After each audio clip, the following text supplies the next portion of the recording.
చిండ్రాంచర్ల IKP centre opening కి విచ్చేసిన మన మండల పార్టీ అధ్యక్షులు హరిబాబన్న గారికి, స్టేట్ జనరల్ సెక్రటరీ పినింటి కావ్య గారికి, అండ్ కొలవటూరు చైర్మన్ మల్లనరెడ్డి గారికి, అండ్ మసూదన్న గారికి, అందరికీ నా యొక్క పేరు పేరున నమస్కారములు.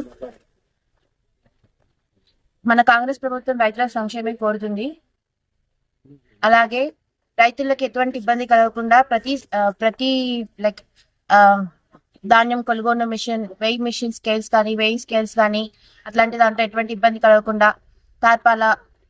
టార్పాలెన్స్ కానీ బాల్దానా కానీ ఎటువంటి ఇబ్బంది కలగకుండా చూసుకుంటాను. అలాగే మీకు ఎటువంటి ఇబ్బంది కలిగినా మా దగ్గరకు వచ్చి సమాచారం ఇస్తే తప్పకుండా నేను వారి సంబంధిత అధికారులతో సంప్రదించి వాళ్ళ ప్రాబ్లమ్స్ క్లియర్ చేయడానికి ట్రై చేస్తాను. అలాగే ప్రతి ఐకేపీ సెంటర్లో ఎటువంటి అవినీతికి చోటు లేదు. ఈసారి ఎటువంటి అవినీతి తెలిసినా కఠిన చర్యలు తీసుకుంటామని మనం చేస్తున్నాం. గత ఏ ప్రభుత్వం అయినట్టుగా మన ప్రభుత్వం మాత్రమే సన్న వడ్లకి 500 బోనస్ ఇవ్వడంలోనూ రైతుల సంక్షేమం కోరుతుందని నిరూపించుకుంటుంది. చిన్నరామంచర్ల, నక్కవానిగూడెం, రామచంద్రపురం, ఇట్కాలపల్లి, పొన్నే, దబ్బగుంటపల్లి, మంచాన్పల్లి, లింగంపల్లి, సాలాపూర్, కేశాపూర్, నాగిరెడ్డిపల్లి, గంగాపూర్ ఈ విలేజ్లలో ఈరోజు వడ్ల కొనుగోలు కేంద్రాలను ప్రారంభించడం జరుగుతూ ఉంది. మరి చేర్యాల మార్కెట్ కమిటీ చైర్పర్సన్ నల్లనాగుల శ్వేత వెంకటాచారి గారి ఆధ్వర్యంలో ఈ వడ్ల కొనుగోలు కేంద్రాలను ఈరోజు ప్రారంభం చేయడం జరుగుతూ ఉంది. అదేవిధంగా మరి 10 సంవత్సరాలు బీఆర్ఎస్ పాలనలో వడ్లకు తరుగు క్వింటాలకు 4 నుంచి 5 కిలోలు, 6 కిలోలు, 7 కిలోల వరకు తీయడం జరిగింది. కానీ కాంగ్రెస్ ప్రభుత్వం ప్రజా ప్రభుత్వం, మరి రైతుల శ్రేయస్సు కోరే ప్రభుత్వం కాంగ్రెస్ ప్రభుత్వం వచ్చి రాగానే మొట్టమొదటిసారిగానే ఏకకాలంలో రుణమాఫీ చేయడం జరిగింది. ఇది కాంగ్రెస్ పార్టీ ఘనత.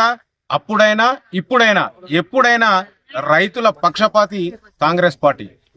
అదేవిధంగా మరి సన్న వడ్లను 500 రూపాయల బోనస్తో పాటు సన్న వడ్లను కొనుగోలు చేయడం జరుగుతూ ఉంది.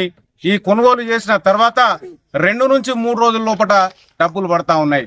మరి ఆ రోజులలో సీసీ గారు ఎంబడి, అదేవిధంగా సిఓ గారు ఎంబడి మరి మనం అడగంగా ఓటీపీలు చెప్తా ఉంటే డబ్బులు నెలకో 15 రోజులకో డబ్బులు పడేటువంటి పరిస్థితి ఉండే. ఈరోజు కాటా అయినటువంటి 2 నుంచి 3 రోజుల లోపల రైతుల అకౌంట్లలో డబ్బులు జమ అవుతా ఉన్నాయి. మరి ఈ సన్న వడ్లను తీసుకొని అందరికి సంక్షేమ పథకానికి ఏదంటే రేషన్లలో సన్న బియ్యం ఇవ్వడం జరుగుతూ ఉన్నది ఈరోజు. అదేవిధంగా లేనటువంటి వారందరికీ కూడా కొత్త రేషన్ కార్డులు ఇచ్చేసి కొత్త రేషన్ కార్డులు అందరూ కూడా అందాలనే ఆలోచనతోటి కొత్త రేషన్ కార్డులతో సన్న బియ్యాన్ని పంపిణీ చేయడం జరుగుతూ ఉన్నది. మరి ఈరోజు కొంతమంది నాయకులు మాట్లాడుతూ ఉన్నారు, మరి సన్నోట్లకు బోనస్ కాదు దొడ్డోట్లకి ఇవ్వమని.